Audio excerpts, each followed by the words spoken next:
Je suis Mathilde Chavannes, réalisatrice du film Simone est partie.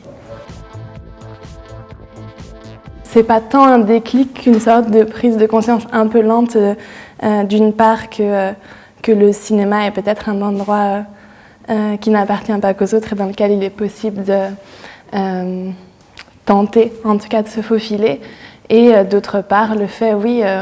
en dernière année des Beaux-Arts et plus intensément à la sortie de l'école, de me formuler que je m'amuse beaucoup dans les salles de cinéma et moins dans les lieux qui sont ouverts à l'art contemporain.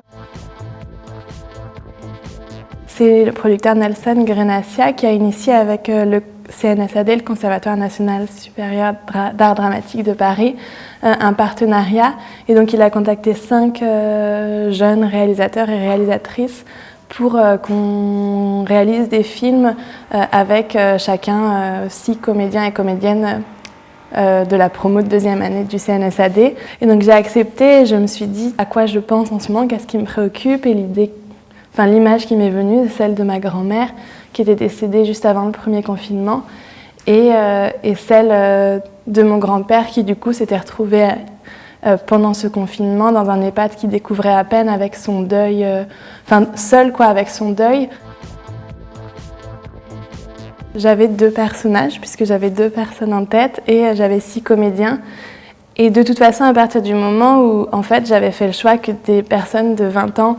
jouent des personnes de plus de 80 ans, la question de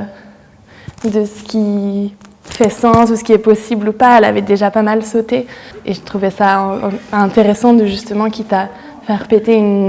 l'idée d'une limite, en faire sauter d'autres. Et j'aime bien, oui, je sais pas, l'idée un peu que comme ça,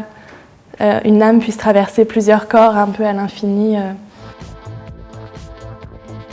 Ce qui se passe dans ce décalage des âges, c'est que ça donne un peu à voir le lointain avenir de ces jeunes acteurs, c'est-à-dire qu'on peut, quand le film fonctionne, les gens arrivent à projeter une sorte de vieillesse sur ces jeunes acteurs, leur futur,